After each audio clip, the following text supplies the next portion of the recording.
I've never found anyone who said no or hung up the phone when I called. I just asked. And when people ask me, I try to be as responsive, to pay that debt of gratitude back. Most people never pick up the phone and call. Most people never ask. And that's what separates sometimes the people that do things from the people that just dream about them. You gotta act.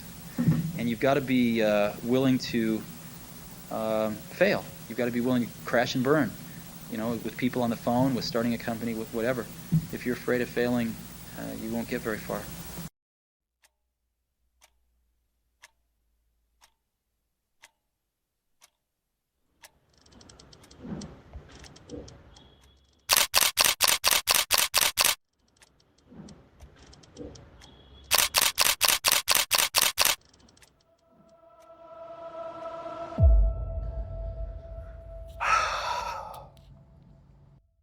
You all have heard the story of Steve Jobs starting Apple from his parents' garage, right? Or Jeff Bezos starting Amazon from a rented office space. Or Elon Musk starting SpaceX from a rented warehouse with 20 odd engineers. You know what all of them have in common? I mean, not that they are billionaires, trillionaires, but the garage story. Everyone loves the garage story, right? But that is too 2000-esque vibed, don't you think? The startup community of India is not interested in knowing the surface story anymore. We deserve much better. Imagine this. What if we could have been there while they were building all of this, observing them from a distance, filming their entire journey while they were making the magic? Imagine experiencing the history in making. Don't you think the aspirations of building startups in India would have been so different? The taste of it would have been so different? Aren't you curious how Jeff Bezos would have felt when he built Amazon, that in one click you can order a book oceans away, or a fellow millionaire's dream of pushing humanity forward? Or Okay. what So if we can playing or we what? could have been there while they were soldering their first chips? And how did they felt when they first incepted the Chal, idea? boss, time is money. Eric. Let's start. All right, so we're just getting started, and we have the one and only.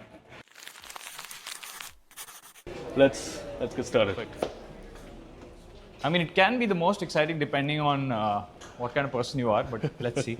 Let's find out. I mean, the audience really wants to know what happens behind those AI avatar beds and those big screens that you have in your background. Cool. So this is our cafeteria.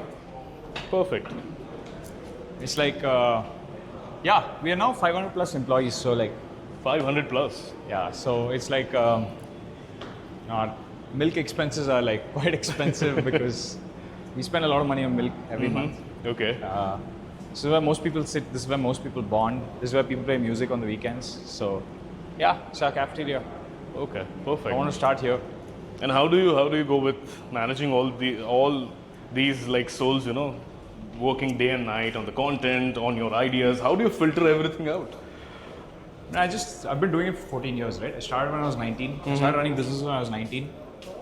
I guess like any other skill, when you do something for like more than a decade, you sort of get good at it, Okay. I guess. But And I have there's- teams for everything. But there's a transition, right? You were doing it all by yourself, few people on the project. But then suddenly you have so many brains, so many ideas. But it's not as sudden. I think the internet has like a memory problem, right? Or not a memory, but like a continuity problem, which is that we've been doing this for like 3.5 years now. And honestly, we have been, last year this time we were 200 employees, right? And 2 years ago we were like maybe 70, 80 employees. So I just feel like people forget that. They only see us in snapshots. So like, well, how did you get so big? But like, actually it's been like very continuous. So I've also had time to adapt and evolve, right? Like we have leadership for everything. In fact, I'll tell you a little bit more when we're sitting down how I manage things, Yeah. but it's very different from how everyone else does it. But yeah, this is one of our businesses called YAAS. All right. So this is where many of our editors sit. Yeah. It's fairly quite- large now. And yeah. we have 3 offices actually. So this is one of the offices for YAAS. YAAS has another 2 offices, one more under construction. This is our hiring team. We have like 10 people sitting in hiring. So this Ooh. entire thing is the hiring team. They're looking at resumes day in, day out. We see like over 1,000 resumes a month. And we end up hiring maybe like 30, 40. What catches your attention Let's say if someone is really looking to work under you or with you or in any of your companies, what is that knack that like, this is the guy? Let's No, get it's never like this is the guy. I think there's two kinds of people we hire. One is like people who've already proven their potential, who are a little more expensive, and who have a portfolio. Like you can see their portfolio and you just be like, this person knows how to edit videos or this person knows how to write code. Or it is like, oh, well, this person has potential, right? If we spend like 1 year investing in this person, then maybe next year this person can be great.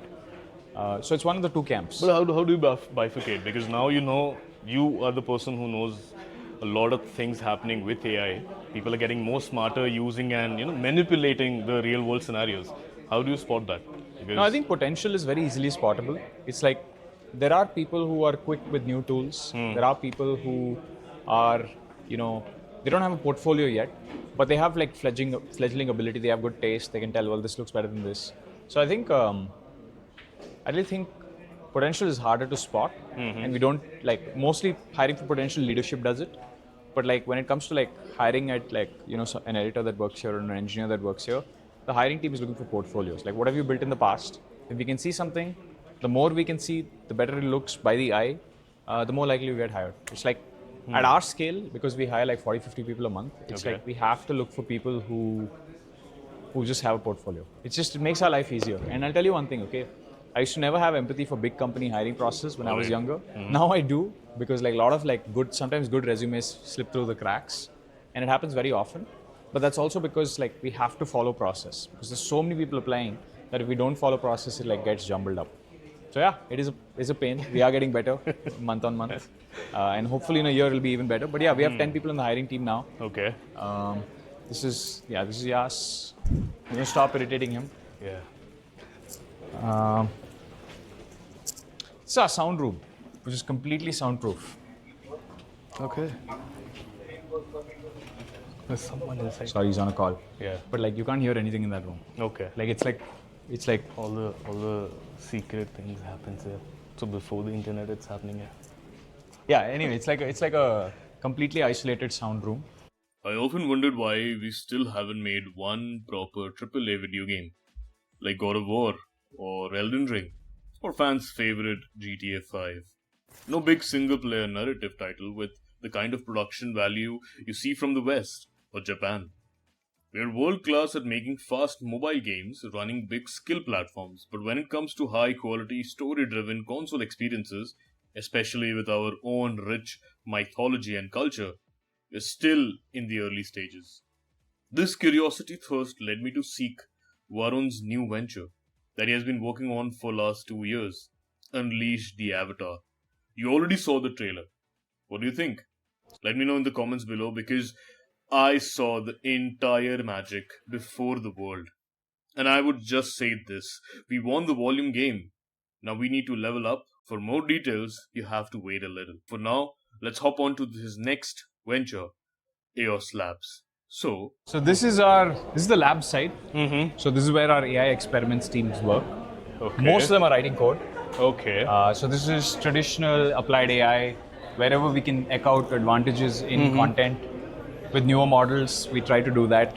We try to build lots of workflow automations here. So this is 2 rows. And the adoption of AI is like ingrained now in your team? Yeah, without AI, this business wouldn't work. Without AI, I would have had to raise venture capital. Just the margins on the business, right? So- if like in everything, like in B-roll, in AI presenters, in some of our workflow automations on doing research, we would bleed money. So this business is not possible without AI. So it doesn't optimize. So what are you trying to focus? Optimizing the cost or optimizing the Optimizing the efficiency, cost. the speed, or what's the... Both are the same, no? If you optimize speed and efficiency, I need to hire less people. But if you're doing it on bulk, as you're trying to... I don't think so you're just working on one thing. There will be a lot of experiments Everything happening in the lab. content. All experiments are focused to content with AI. We don't build foundational models. We thought about it for a while, but we realized the expense of that would be very high. So in terms of, like, if you're more efficient, you save cost. It's the same thing. And anything Entrepreneurship is the goal of like... The global goal of entrepreneurship is to reduce the cost of everything to zero. Exactly. And it happens all by themselves. By competition, competition reduces the cost of things. Like let's say two people are selling toothbrushes. One guy sells a toothbrush at $5. Other guy says, I want to win this market, I'll sell at $4. They keep going, so both of them compete. One guy comes to $3, the other guy goes to $2. But they hit a floor. The floor is the cost of the manufacturing itself. So let's say both of them hit ₹2. There's no wiggle room for them. One of them fires some employees, they become leaner, more operationally efficient. They're able to stay at 2. But like, it still costs $2 to manufacture a stick of the toothbrush, right? So the manufacturer, let's say these are the marketeers, right? Like marketeers are usually the distributors, whatever you call them. But like at the back end, let's say the manufacturer comes up with a new technology. He says now, instead of manufacturing 1,000 toothbrushes a month, I can manufacture 3,000 with this new machine. Right. Now the cost of per toothbrush price goes from ₹2, what it cost to buy it, to like ₹1. Yeah. So then both these guys now accelerate the dropping of the price. Right. It's happened with everything we know. Almost everything in the world except for luxury goods are like slightly higher margin above cost price. Aspiration is attached to it. I mean, If you have aspiration, you increase margins. And that's the only way to really have margins, right? To become kind of like a luxury good like Apple.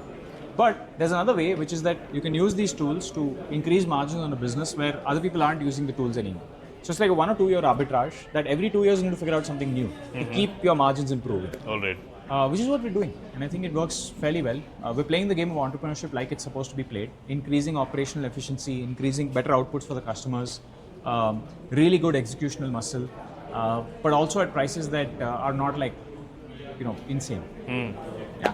So it's very it gets very interesting after a point because you become the face, Varun Mayya, and then AEOS is attached to you. Now that you see these kind of updates happening, the upgrades happening, don't you feel that now you need to detach? Because if you're still involved, you have to be involved ultimately. I'm not involved at all. Like, I think people have this misconception on the internet that AEOS is like very dependent on me. It's not. Like, all our deal flow comes inbound to AEOS. Okay. If someone reaches out to me on WhatsApp, I just connect them to the right person and then I move on. Right. Like, I spend most of my time on experimentation, right? To figure out what's new, what's changing. That's what I like doing. And I also create content around it. It's fun. And ultimately, you could argue that we have 10 channels, by the way. We have Aevy TV. Internally, we have 10 channels. And our internal channels team sits there. All our internal channels team sits on that side. So it's like, so the YAAS side is like where we do services. This is the internal teams. We have enough distribution now. Like, leads come to us even if I'm like not around, it'll come to us. And one of the cool parts is, like, I know I'm going to fall sick and like get old and die. Like, I'm fully aware of all these things. So I don't try to put myself in the business where I don't need to be. I'm very abstracted out. So is there any legacy thinking there, or you're like, okay, this is the heat of the moment, let's do this, or else like we'll jump legacy on to as the in next? like having kids? No, like in the vision of the company. Having kids, it's just like perfect. See, I have 16 people on my leadership team. Okay. And not a single person has left in the last 3 years. Okay. My leadership, I have 0 attrition. Okay. Because all of them have done well, they've made money, but also we've grown as like kind of like this big group, right? So everyone's like, they're not going to find this outside. My opinion is that even if something happens to me and like whatever, Achina will take over. Okay. Right? So, and I don't think so much about like, what's going to happen like 20 years later, 30 years later, like this, that. Like, I don't think about it. Like, ultimately, we're building our own AEOS city. Right, okay. Right now, we have like multiple offices, but we're building our own like closed off, which we have bought. Okay. Right? So that we can do this for the long run. Whenever I rent something, it means I'm doing it for the short term. But when I buy something, I'm doing it for the long run. Like the mocap, right? Like, right. Similarly, it's like, what if we just bought like 5 acres of land, built our own like kind of mini city, and just, put a bad signal for the smartest talent in India to come work with us. Essentially, I've done like a mini version of that in the content space, but like I want to do a bigger version of this. Like, if you're like really good talent in India, you can do your own thing, sure. Or you can work in this group where like there's so many smart people who are giving like their best every day. So you're around peers who are not like stupid, right? And because we're built on like first principles, we're working very hard. Like in Dota, you have this, right? Like you get matched with a team, and sometimes your team can be like really bad, and you have no way out of it. You're stuck in the match with them. And people with their jobs think it's the same. Oh, I'm stuck in a job, and like I have like these 5 teammates, and I have to live with this. No, you can actually quit and like join like a company where we actively work to avoid those situations. That's what we do. This is where the Labs leadership team sits. Okay. So this is Tejas. Hey That's guys, Sid from sorry to 100X. disturb you. Hello. That's Tejas. This is where the Labs. Their cabin is more like an old school. We'll I don't know why. There should be the most sometime. futuristic cabin. but it's not. Yeah. This is where Aevy TV sits. Aevy TV is our video editing school. Okay. So this is our boardroom. Okay. One of our boardrooms actually. This one Yeah. here. You can swing the cam. We have a bunch of calling booths there. We have some more offices there. It's a very, very large office, so I don't want to run you through all of that. I'll show you my cabin. Yeah, perfect. Meanwhile, let's say you've been running this labs for how long now? So the labs team have been running for like 3.5 years, 4 years. We started with building Alpha CTR, Autocode, got in a box. We built some. Which We were a makes me 2-man, 3-man team in the past. okay. This is the rest of where AEOS Games sits. This is the Okay. other side of the AEOS Games teams. Okay. And this is a team VM. This is where Okay. my team sits. My content team. Okay, your content. So my content team is just Person one row, yeah. Just one row. All right. So this is Studio 1. It says, please take off your shoes here. No, that's okay. This is now showing its age. This is the first studio we ever built. Yeah. Completely bootstrapped. You can see just the amount of server space, the NASs that we have here. This is all network attached storage, so you can see the amount we have here. There are so many servers. Yeah. It's like we produce like the amount of footage we work with. We built our own GitHub for video. So we have something called Video Vault, which we also actively sell. Okay. Which is our own GitHub for video, which is like you can diff videos, just like you diff code, you can diff videos, which is very useful for clients because they can see how things have changed. And it's all open sourced. This is not open source. This is a closed source thing, but Okay. we've built it on top of TrueNAS. Okay. So, yeah, but it's like permissioning for something like this is very important because some of the footage we work with is critical. Yeah. Right? We work with like some really large companies, some regulated companies, so we have to we can't lose footage. Okay. Got it. Yeah. Anyway. Yeah.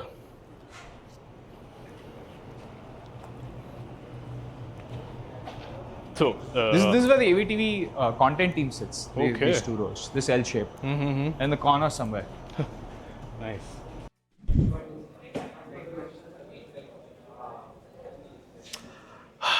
So now that Varun is busy and we have all the time to explore this wilderness, let's talk to a few members and see how's the vibe. Is it really the energy that we feel or not? Let's come along.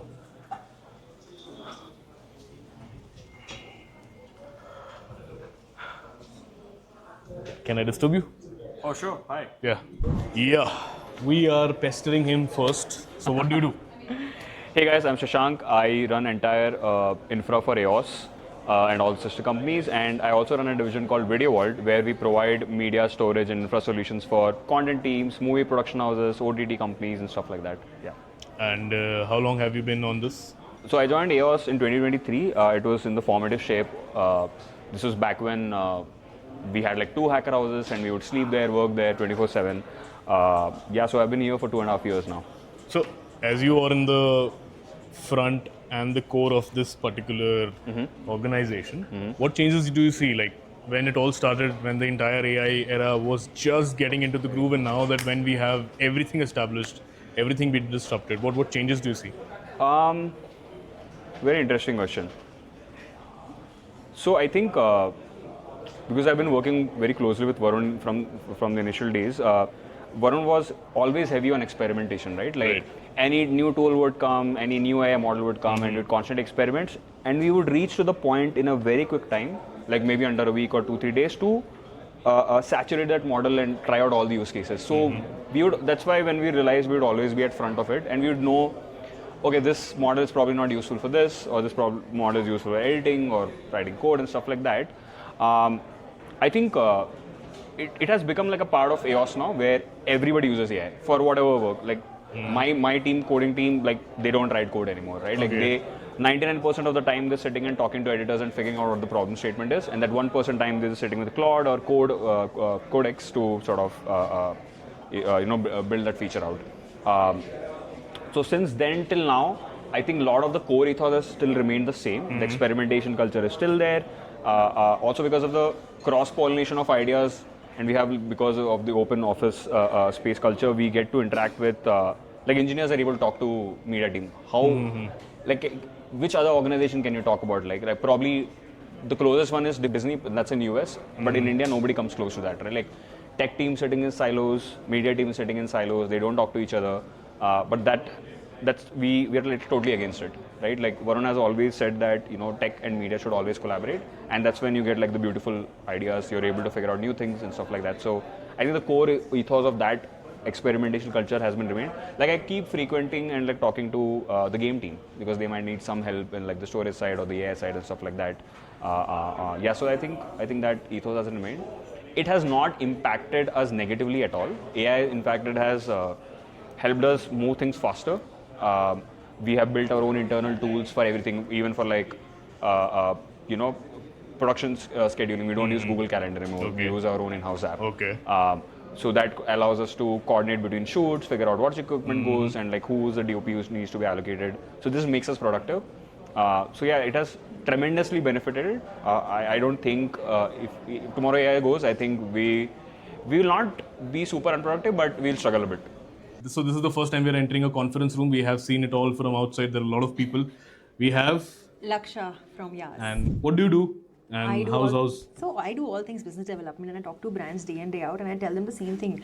You know what? Like, let's take Varun Mayya for an example, right? Like, step one, what Varun did very, very well, like maybe 4-5 years ago, was he just cared about giving value. Like, I think he did not stop till he made sure he has something to offer to the world, he has something to share. He never spoke about who he is, what he's doing.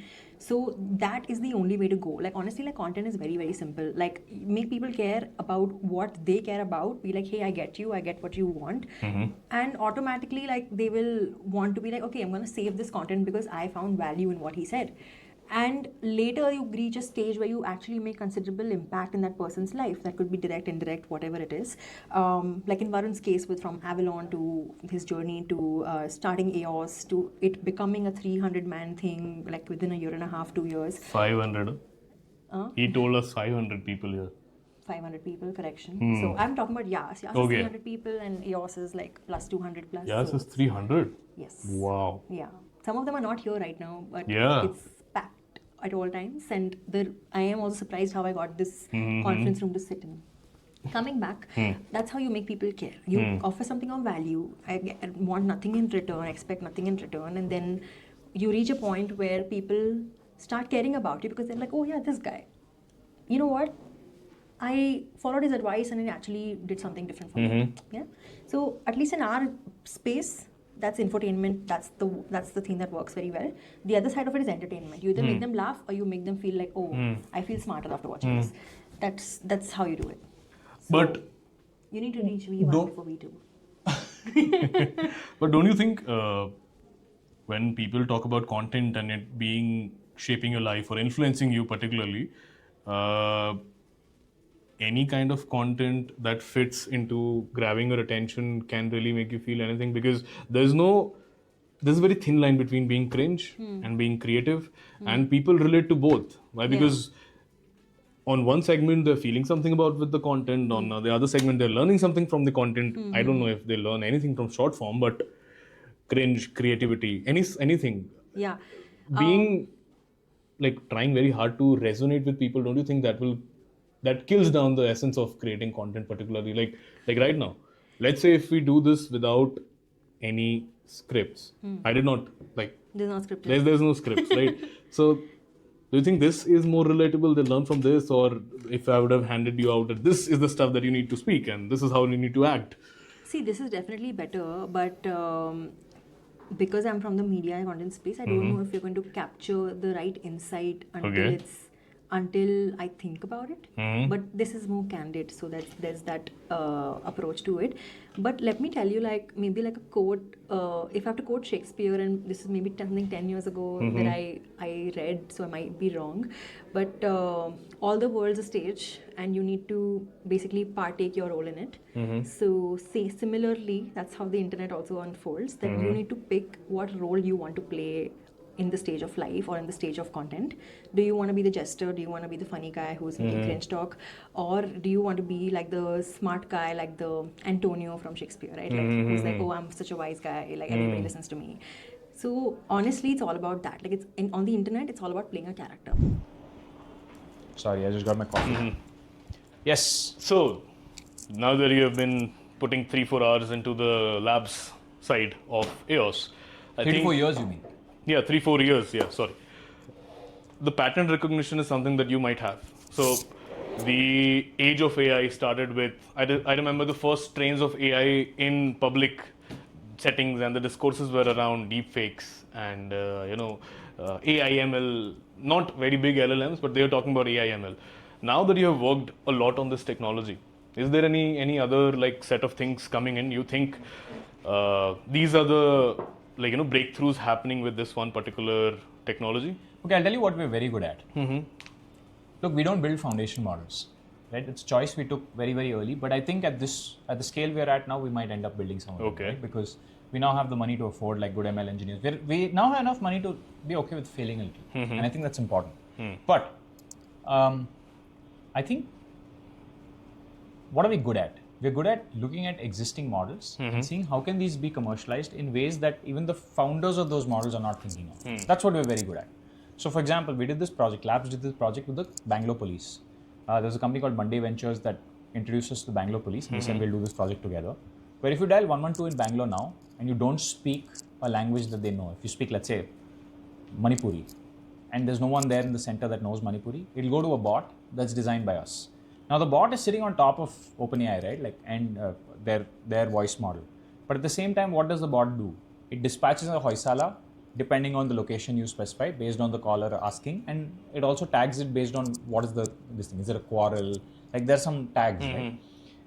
So we implemented 112. It took 3 years for them to launch the project.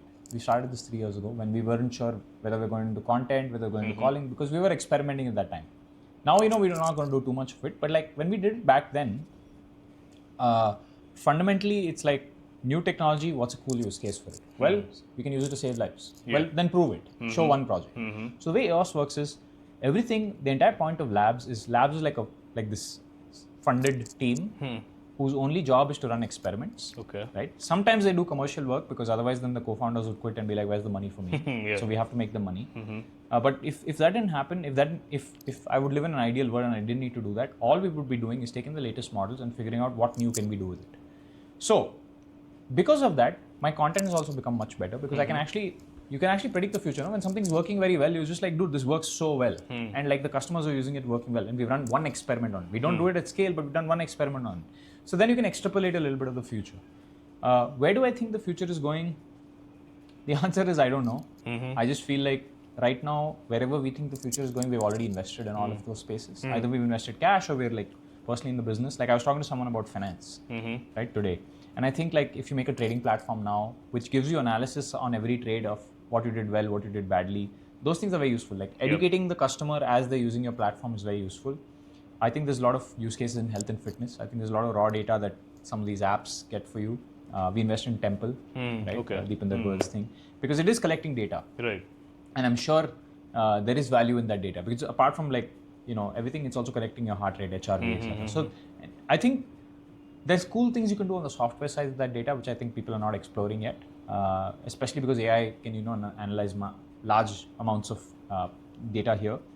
But I think in general, wherever we're excited, I've put my money there in some way or the other. The observation that I have made, maybe call it a corollary or a question that I have. Let's go back a little bit and talk about the time when the inception of personal computers happened. Right, when it was first incepted, IBM, Apple, and everything came along, built on top of that, right? Now what I see is that because the narrative around AI is that it is getting and giving you a democratized power to build anything that you want, everyone is now niching down. Rather than building it all up, they're all like... I don't think that's true. I'll give you because there is AI model or framework or an app for every small thing. That's entrepreneurship in general. Entrepreneurship in general niches down, right? I'll tell you how to win let's say you want to win a big industry. Let's say you want to win like media. How would you win media? You would niche down, win one very specific small thing, get the creds for it, build the team, understand the business, then do the second, third, fourth, fifth thing until you become a big media, which is what we did. Right. But I think in general, like niching down is a good entrepreneurship route, especially against large players. It's entrepreneurship 101, not AI 101. AI makes it easier. I think AI has exposed like this fundamental truth about human beings, which is that if you are high agency, then these tools will be magical. If you're low agency, then these tools will like knock you out. But don't you think the fragmentation that is happening with, like, you have one idea, let's say the use case that you gave to the police, that's just one use case. That's where it's confined, and everything will be. You can't like innovate or add any new touch. You can maybe optimize it. You can like increase the efficiency, improve the voice, the time, and whatnot. But ultimately, it will just be in that sandbox. No, my point is different. My point is, I think there are some really high agency people who will do like 100 things at once with AI or with new technology. Like the phone, when the phone first came in. Yeah. I bet there were some people who were really productive, who the phone made super productive. I bet when the phone first came out, there were some people who were already doing well, who made 10x the money. But there were also some new kids who were using this phone technology with new ideas that the old people, however productive, would not have thought of, would have done really well. Right. So I think these are two camps. There'll be guys with crazy new ideas, and there will be people like me who are like implementing 100 ideas. In my world, I want to be both. I want to be the guy trying new ideas, at the same time trying 100 ideas, and knowing when to kill these ideas. Like you also have to like be okay with failure. Yeah. And I think cool part about running business for so many years is like more than a decade is like I don't care like something fails. People will talk shit about me for like a week and then they'll forget. They'll move on to the next celebrity or this or that, whatever. Like, perfect. But I think that's the beauty of content. If you know when to stop, that's when you can like pivot around, know what I mean, to worst optimize. case, I can make a video about something. If something is not a commercial success for us, worst case, I can make a video about it. People can learn. It is, as long as content is valuable for the people, they'll watch. Yep. Right? The right people will watch. You don't Yep. need everybody to watch. Then you have to do drama and all that if you Yeah, want yeah, everybody right. to watch. But like, even from my failures, I think I can teach people something before I go out, which I think is awesome. But you experimented with everything. Did you learn that having all sorts of experiments in hand will give you the idea and clarity of what to Absolutely. choose, what not to? Absolutely. If I hadn't run as many experiments as I had with AEOS, Yeah. we wouldn't be here. Because I remember in Aevy TV, you used to do all the skits, you and the team, the 4 people, and then you used to do the AMAs every week. Yeah. It was really clicking with people. Yeah, it worked. See, once the thing works, I move on. Okay. So that becomes your, I like zero signature. one. Yeah. Like my job is to invent something new. Invent is the wrong word. My job is to like try things till one thing works. And then once it works, I put a team around it. And today, one thing in my 30s I can do, which I can't do when I was 20, is like I can get professional teams around things. Right. If something works, I can get like a professional CEO, Right. I can get a professional CXOs. I know what the rough team structure is for different kinds of projects. My finance is centralized, my HR is centralized. Yeah, like I have the back office to run like any type of company, right? Okay. From the most complicated to the most easy, you can run it.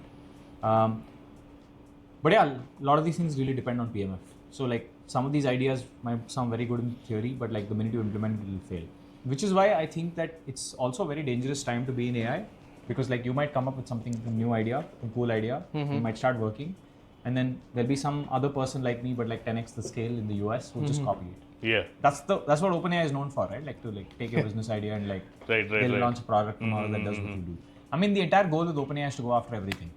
They have to justify that $1 trillion valuation. They have to go after everything. I think it's they will. always how history repeats. The moment you get control over some tangible tech of that era, you try to like build everything over it. Happened with No, but Microsoft. in OpenAI's case, they have to justify the valuation. To justify a $1 trillion valuation, you need to win all of software. Right. But now that they are having a direct clash with Anthropic, and Claude also claiming the same exact thing that OpenAI does. Now we have. But all these markets will be like duopoly is understandable. Like some people will not see. I'll tell you one cool thing. Why in every space two competitors exist? Right. There are many reasons for it. Mostly because VCs will fund the top two, right? Like if there's one, VCs don't have it, they'll fund the second one because they're like, there's a chance in the second one that'll make some money. And also some customer for whatever reason will not want to work with OpenAI. They'll want to work with Anthropic. Some customer will not like Anthropic, they'll want to work with OpenAI. That's why they will, most of the time from branding, product might be the exact same, but branding perspective, they'll usually have antithesis branding, right? Like you should see Zomato, Swiggy, right? Like you ask people like, what's the difference between Zomato, Swiggy? One guy will be like, I like Zomato because they do this. Yeah, I'm like, right. they can just hire from each other. Exactly. And they build the same features and like, there's no, fundamentally there doesn't need to be much of a difference. There was this book that I was reading the other day while I was coming here. It's called Boom. It's by Stripe Press, the publishers. And it talks about bubbles. The tech bubbles, the financial bubbles, and basically the cultural trend that happens in and around bubbles. And if you see the AI scenario right now, don't you think it's a bubble? Like your take on it? They're getting money from Nvidia is investing. So can I tell you a very big bubble? Yeah. I think the internet was a very big bubble. 1999 or 1998, it all exploded, right? Yeah. But like, look at what you and I have done. Like, you check your phone like 5 times now. Your phone, I'm sure you open apps. Right. That's a function of the internet. So we use the internet for everything in our lives. So definitely, whoever said in 1999 that internet was a bubble is wrong. But companies still died. Right. So what I'm trying to tell you is AI is both a bubble and not. What I mean by that is 100% some companies will die. Right. If you've raised like $1 billion and you've not shipped anything, you're obviously going to die. Okay. But does that mean that AI is a bubble? No. It's a fundamental technology that's not going to go away. Okay. Right. So in 10 years, people are going to use more and more AI. It's going to be fundamentally like, it's going to be like in every part of our lives. Will some companies die now? Absolutely. So is there a financial bubble around AI where some companies die? Yes. Is AI itself a bubble? No. Do you think AI is that like marquee, remarkable technology that will push humanity, because that becomes the foundation of any bubble being burst or any bubble being formed? I don't like answering this question because people don't like my answer to this question. And I know how We much will. You know, I know how much Yeah. on social media people really care about like optics, but I can't be dishonest, so I'll just tell you what I think. Think about it first principles. Were you put on earth to like work a job? Right. No. You're not put on earth to like work for somebody else and do like whatever it is that somebody else wants. Right. And I have like 500 plus employees. I'm saying this. I think we do a job because it's a transaction where it's like, okay, this place that at least somewhat decently takes care of us, pays us money so that we have our bills and all to pay. You do your job because you have bills to pay. That's how the world works. It's the structure. People have built systems to be able to pay other people money and take money from clients to enable this structure, right? We are also like, there's so many vendors who we pay, who they pay their bills because we exist. That's the world we work in, right? It's a distinct system. But at the same time, do we have to live in that world? No. I think we live in that world because we don't have abundance, because we have to pay bills. We don't have unlimited electricity. We don't have unlimited food. We don't have unlimited, like a fridge costs money, a cup of coffee costs money. But you have to understand, what is the grand goal with entrepreneurship? We spoke about the toothbrush example. What is the grand goal? The grand goal is to drop the price of everything to zero. Right. What is the greatest tool of entrepreneurship? It's AI. Because AI allows you to drop the cost of everything to zero. If you have robots running around and they're running on unlimited solar energy, which costs you nothing, then they can plant seeds, they can grow it, etc., etc. So, in all honesty, the entire idea of the end goal of AI is to drop the cost of everything to zero.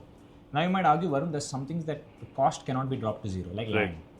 If you have land in Indiranagar, why the hell would somebody sell it for zero? But what I'm trying to argue with is land is unlimited. You can go to some corner of Madhya Pradesh. I'm sure there's a parcel of land that nobody has that's probably cost close to zero, but you can't live there because it's in the middle of nowhere. There are probably tigers there. There's no sanitation. Right. You pee it, you don't know where it's going. Like, it's in the middle of nowhere, fundamentally. I'm using the word fundamentally a lot. Anyway.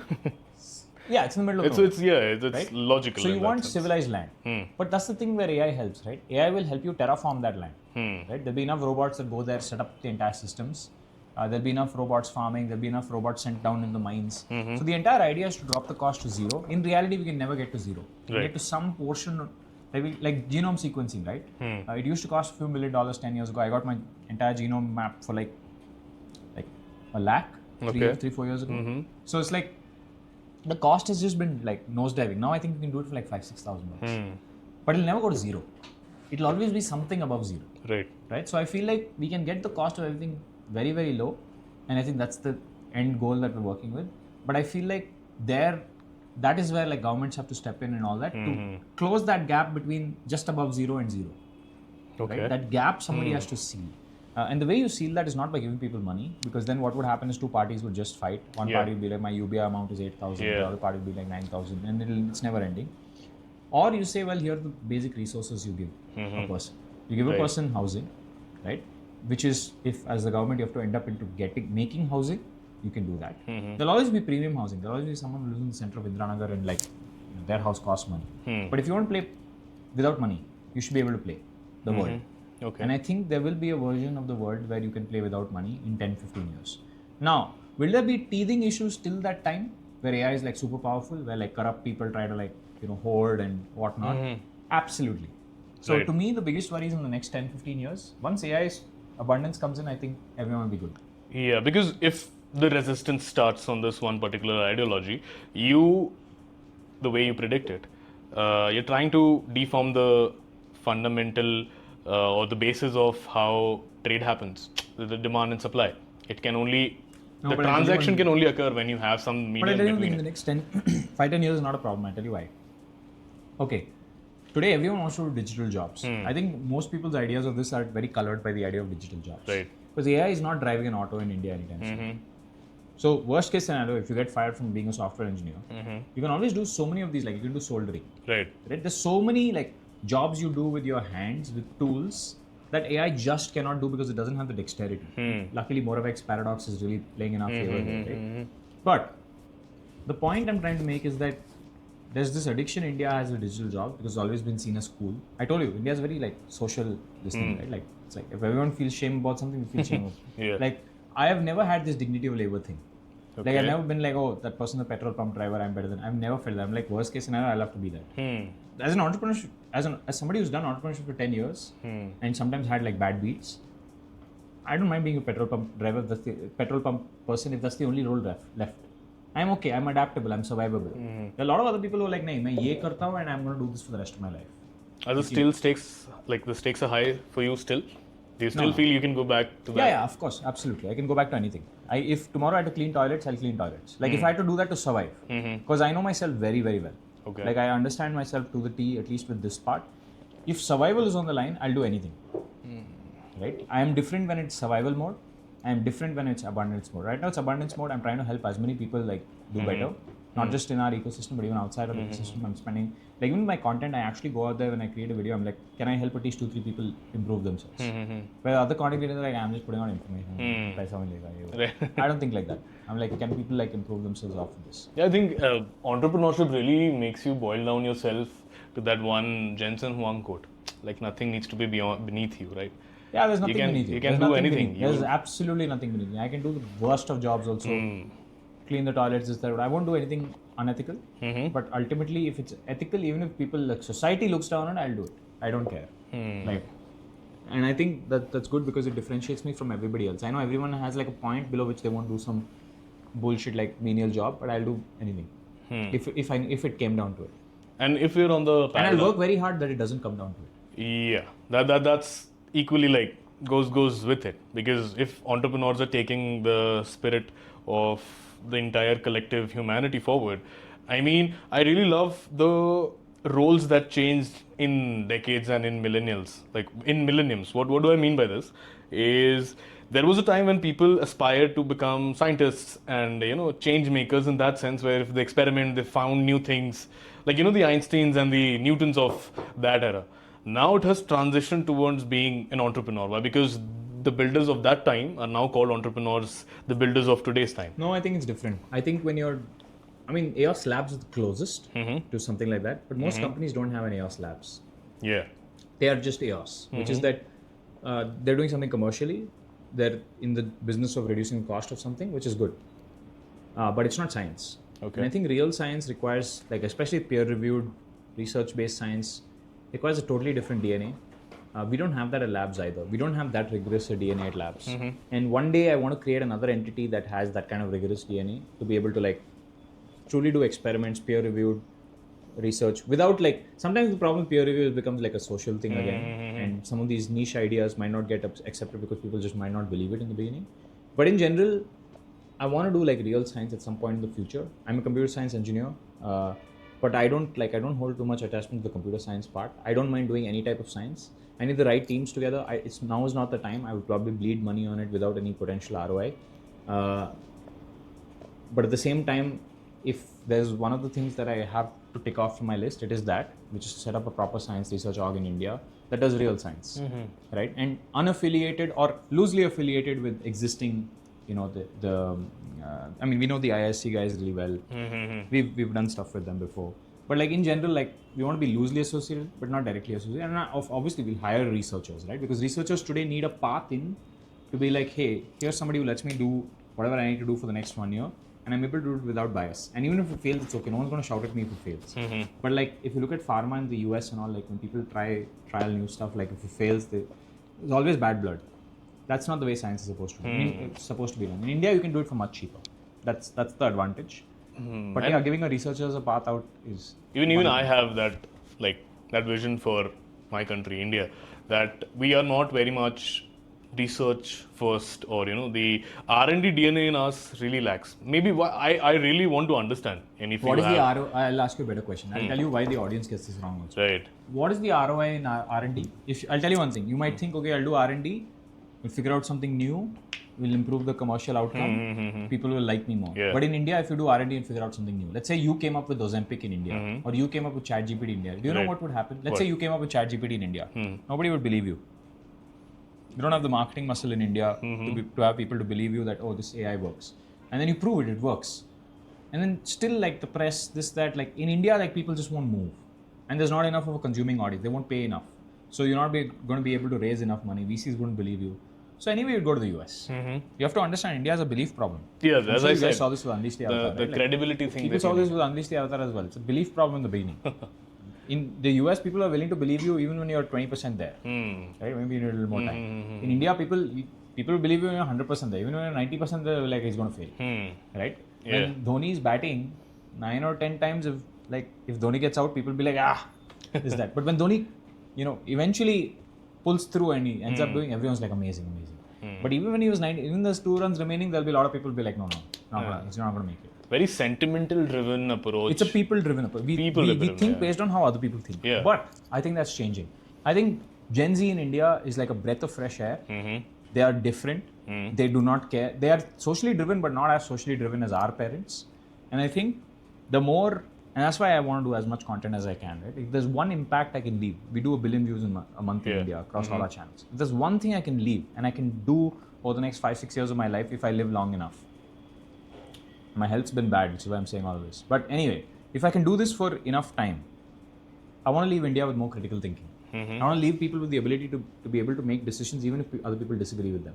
We do not need to be a social coded civilization. We are a very social coded civilization. It's very bad for mental health to be social coded. But isn't that how you win the game in India right now? No. Because of course, yeah. If you're a politician, if you're saying this because you have that core audience with you, because the Gen Zs will click with you, that is why maybe you say it. No, not at that's all. why. I really don't care. Like, I'll tell you one thing. If like, for example, I think Gen Zs are fundamentally lazy. That's a separate thing. And I don't care now if they say, oh, Varun, how would you say that? I don't care. Like, I'm telling you, I've reached a point where my core audience expects honesty from me. There are very few people that will be fucking honest on the internet. So I'm going to go out there, be honest, say what I think. If people don't like it, they don't like it. And by the way, there's so many times on the internet I've changed my mind also. And I've been very honest. I'm like, guys, I'm changing my mind about this. I was wrong about this. Right. Now there'll be some people who be like, Varun 5 years ago said this, now he's saying this. Like, I changed my mind. New technology, new things evolved. I'm keeping you abreast of how I'm thinking. I'm also evolving. And as long as people understand that, I'm good. So, to me, I think Gen Z is very different from our parents. I'm telling you, our parents are still so social coded. My parents are very social coded. But like, and man is a social animal. It's very hard to break. But I think the internet has helped break that in some senses because you're seeing so many things from so many different people. When you're social coded and you're now seeing the social media where social media is polarized, where ye opinion hai, opposite opinion bhi hai. Right. Then you're like confused. You're like, which opinion do I take? Because both opinions are there. Whereas with old school generation, there was only one opinion, whatever TV told you. Right. So now I think social media polarization is helping India, especially Gen Z, to really think independent because like people are saying yes for both sides. So now I don't have a choice but to think independently. Also, in the other side of the spectrum is like, it is pushing you to, even if you don't want to add your opinion or perspective, the social commentary is such addictive and it's like influencing you a lot that it makes you form an opinion, even if you don't want to. Yeah, but the point is that I think forming an opinion is okay. But I think one good thing about Gen Z is that they're strong opinions but loosely held. But right? how do you Evidence back it? changes. Like Evidence changes their mind. But Especially with younger people, evidence changes their mind. It was the same as before. Like, No. yeah, people used to have that kind of thing earlier. If you look as at my gen, or even one gen above, even evidence will not change their mind. They have a viewpoint, They're like sticklers, like it's like my grandfather's, like this is how it is. I don't care about anything else. Maybe because they have that kind of outcome in front of them. Like, we did this, A to B to C, and now you're here. Maybe that. Fair enough. That's what I'm saying. I'm not blaming their circumstance. I'm not saying they're bad. I'm not saying they're good. I just feel like we need to be a less social coded country. We need debate. We need people to disagree.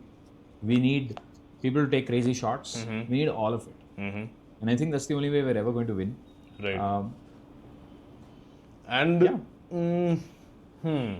So let me ask you this: like when we talk about AI as tech, like changing and revolutionizing and disrupting everything, you particularly and in AEOS, anyone got affected by AI, or are you? Which spectrum? Which end of the spectrum are you on? Has anyone ever lost a job from AI in AEOS? No. Yeah. Zero. Or did you were you on this end of the spectrum, like now that you were a writer, now you become a creative director? Yeah, we did that. Yeah? We did that. And is there any like change in efficiency or production value or anything that solves the metric for you that okay? We would have been a 2-3%, 5-10% margin business if we didn't use AI. Okay. We're a much higher margin business because we use AI. AI is fundamentally, dude, we started after AI. So I was able to factor in all this. I didn't hire unnecessarily, bootstrap. But you saw the thing coming, right? I remember you being... Yeah, I knew this was coming. Yeah. So this was like, see, you have to understand, as a content creator, I got into all these labs. I was able to see Google DeepMind from the inside. That I knew what they were working on. So I was like, I'm not going to unnecessarily hire for this role where it gets affected 6 months later. Instead, I'm going to make this person upgrade and do this. Okay. Also, today, we have enough free cash flow. Little bit of redundancy is okay. I would say we are like 10% more bloated than we need to be. We can be 500 employees instead of 560. Okay. But like, it's okay. We'll need them for something. Like something will come up. We have deal flow. So what's next for Varun Mayya? Let's say now you know the trends, you have been following it. What's next? Next, I'm going to disappear. Why is that? I think the entire goal of AEOS was to build a self-sustaining ecosystem, an organism that worked without me. I made a video about it 3 years ago, the company as an organism. An organism is growing, self-perpetuating without the founder. The ideas of the founder, but like growing without the founder. That was the goal with AEOS, even when I started, right? Because I was like, I don't want to get in this race of relevance, because content creators especially, there's the relevance which is like, oh, I'm relevant now, what about me 5 years later? Like athletes, they know they have like a 2-year Right. I don't want to get caught in that game. So I built a business instead of just being a content creator. But I think the idea is to fund enough things, give enough people a platform, own a piece of it in some way, form or fashion, and then just move on, just disappear, live my life. I'll sit and play Dota all my life.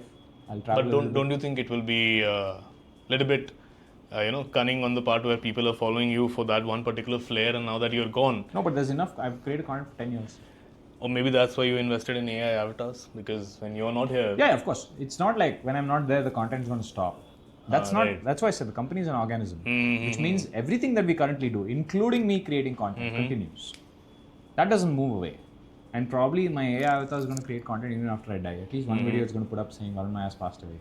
Is that the future of content particularly, as you see? I have no idea.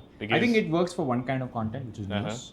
Content is very seasonal, very topical. You cannot say one formula fits everything. It might fit last year, it won't fit this year. But in general, I want it to be a system where I don't need to be around in the long run. I don't need to be around anyway. It runs it runs very well without me. AEOS. But yeah, I want to improve. Just share everything from how we hire to how we think, to the things told to the leadership, to the things the leadership tells the next team. I want to control all of it right now, set the proper layouts and plans so that they do the next thing.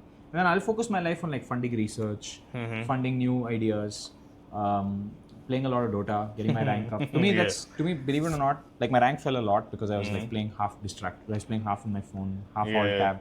I'd always like be doing something else while playing Dota. So I lost a lot of rank. So I want to like, getting up rank in Dota to me is as important as building a big business. So there's a lot of like personal endeavors involved now that things are at a... It's not even personal. It's like, AEOS is also pretty personal. I just want to prove once to myself I can build a big company. Okay. Because till then I was doing what's the benchmark? Like 500 employees, this many revenue? No, it was a revenue target for us. And we crossed that revenue target. It's a huge number. But yeah, it is a big revenue number. We hit it. Now there's like, I don't find any excitement from the next revenue number. Like a lot of people will, because they're like money maximizing. I don't know how to do that money. Service businesses eventually will like, get... I've met people with like 30 cars. I'm like, isn't like, okay, like 2 is good. 2 is fine. Some change you need. Maybe 3, okay, I understand. What is 20, 30? क्या कर रहे हो? किसको क्या बोल रहे हो? And if you're talking about status, I think 1 million followers today has way more status than any supercar you can have. Right? Because if you have 1 million followers, it's kind of understood that you can buy any of those cars, right? Especially if you're active and you're pulling views. So it's like, I don't see the need to buy another house. I can't live in like multiple houses. I already have one. So yeah, I don't. So you don't go by the general definition of like investments and like checking out your assets and liability and stuff. I don't think like that at all. I think that's for stupid people. It's not for stupid people. It's for people who have a certain like limited amount of like income and they have to live according to that income. I don't think like that. Yeah, I'm like, if I need to generate another, like if I had an idea, let's say I need to generate another $500,000 for an idea or $1 million for an idea. I know what to sell for those $500,000 in that idea itself. And I would get enough people participating without diluting equity. I know how to do it now. I've been doing this for so long. I know how to do it now, where it's fair for everyone involved and everyone knows the risks that they're getting involved in. And if it works, everyone does well. I know how to do that now, right? So the advantage of doing that is like I never feel short of anything. How much ever I need, I can figure it out. We are on the lines of content. So content has given you conviction. Let me ask you this. You might have heard the news of TBPN. This technology and business podcast network. I think that's how it is. They got acquired by OpenAI. What is your thoughts on that? What this kind of like IP building gives you this kind of opening? You become a distribution channel for tech. I don't think that's why OpenAI bought them. Why did they do it? What do you think? What's your take on it? I have no comments. It could be one of anything. It could be because they have specific enterprise relationships. Maybe in certain Silicon Valley party circles, they're well known. It could be anything, man. Like, trust me, like, it's very hard to tell from the outside. So let's take it from first principles. If I am building that kind of stuff, and there's no chance you're going to get acquired. Right, Zero chance. Yeah, that is where I'm really curious about. You can't look at, dude. It's like that. You've seen that picture of that plane, no, with the bullets in it. Bias. You cannot look at like extreme outliers and just be like, yeah, they won. And then retcon the story and in hindsight bias say this is why they won. Can't do that. I don't think you can build a TVPN today and be successful. Okay. Right? Like as in like get an exit. Can you build a TVPN and make a few crores a year? Yes. Okay. Right? Okay. If you build it well. Okay. In India. Can you get that kind of like $100 million, whatever the exit was? No chance. It's very difficult. But let's say, so Balaji Srinivasan, he started the similar kind of concept. It's called MTS, monitoring the situation. He's trying to replicate the same exact phenomena that TBPN did. And you know that, right? Like you know about it, I know about it. Everyone knows about the fact that it's a replica. Right. What value does it But replica? isn't that how like market works? The content market works like this. After you, I think when you started this entire AI avatar thing, everybody else follows your suite. Fair enough. Fair enough. But at the same time, will MTS have the outcome that TBPN had? No. Again, as you said. And maybe even if they do, there's no guarantee that a third would have it or a fourth would have it. This is you also know MTS because they have kind of become successful. But there's so many things like MTS. I know so many people like TBPN who made exact TBPN clone. They get like 5 views. Right? So it's like there's no guarantee. You need to be good at content. And if you're good at content, any format would work. If you're good at content, if you're the kind of person who can like make content work, any format would work. So after the post AI acceptance world where content and human intervention, it all like boils down, what do you think will create more affinity towards consumption? Will it be AI plus the human touch? Just the recent video that you made, it's so like you tried to make it so realistic with AI. Is that the future of content? That is what you think? That is why you tried an experiment? I think the future of content is mostly going to be human. People can tell when something is AI. They don't like it. Or only human content will be incentivized and everything else. I think AI will be very useful for news and summarization. Okay. In content, like people want to save time, they'll watch AI generated stuff. Okay. But mostly it's going to be human generated because I feel like the minute you can tell, like if we reach a point where you can't tell like perfectly, maybe that's 5-10 years from now, or even 2 years from now at the rate we're going, then maybe. But in general, I think people really care about human generated content. They care about the story behind the content. I'm telling you this as somebody who runs so many AI avatar channels that people really care about human generated content. We have so many sets for what? Like we spend so much money on the sets. Why? People care about it. People care about the effort you put in. People know that there's effort put behind this. If there's no effort put behind it, your brain devalues the content. It's called something in psychology. Cost to self or something like that. Some theory it's called. I keep forgetting this. The sacrificial cost, something it's called. Yeah, the cost of signaling. something. It's called. It's Yeah, called. yeah, something. yeah. It's Just called the Ali Abdal, the Alex Hormozy. I am also forgetting this, but I get costly signaling theory. it. Yeah. It's called right. costly signaling theory. Yeah, right? yeah, Like yeah. so, people care about costly signaling if you're spending money on it. There's a reason Lamborghinis and Porsches worked on videos, right? Because people are like, oh, this person has a car. Okay, now I'll listen. Like, signal. AEOS. How do you like categorize it? What's AEOS? Is it a storytelling company? It's a content company. It's an agency.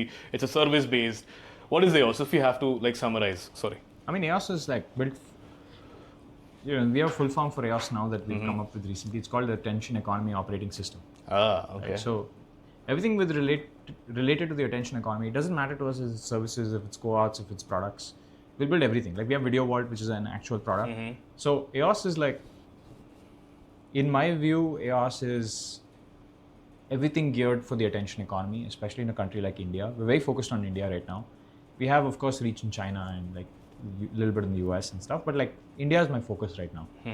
And I think hopefully I think people have spoken about influencers, but they don't think about like it's seen as a derogatory term, but like they don't think enough about the word influence. Right. Influence means you can change the outcome of things. You can, you can make things happen. And I think EOS really cares about that, like what true influence. And this is where true influence lives, right? And this is where true influence is made. This is where, companies gain, an entry into the space. So yeah, attention economy, and that's why games also matter. I think a big chunk of attention goes to games. That's why I play games. Yeah. There's so many branches, and it's really amazing. And I thank you for I hit my shot and you like grabbed it and giving me this open field. Yeah. I mean, we've been a very secretive company. It's very hard to tell from the outside how big EOS is. Most people still think I'm like a content creator or something. Right. But I think that's for good. Like when people think I'm just a content creator, it's actually a good thing. Because I feel like then they focus on the craft and help me improve as a content creator. But like when people know I run a business, it's always like, especially when people come here, it always opens their mind to new ideas. Right. And what I really love about EOS is like whenever I meet any of the people who watch me or follow me and they come to the office, they walk away feeling like they can do much better. Right. In general, whatever they're doing. And I love that. Like I think it's a very inspiring effect that EOS has on everybody. I'm not supposed to say this, but like I know it happens. And I think India needs more like bootstrap, 0 to 1 fundamentals companies.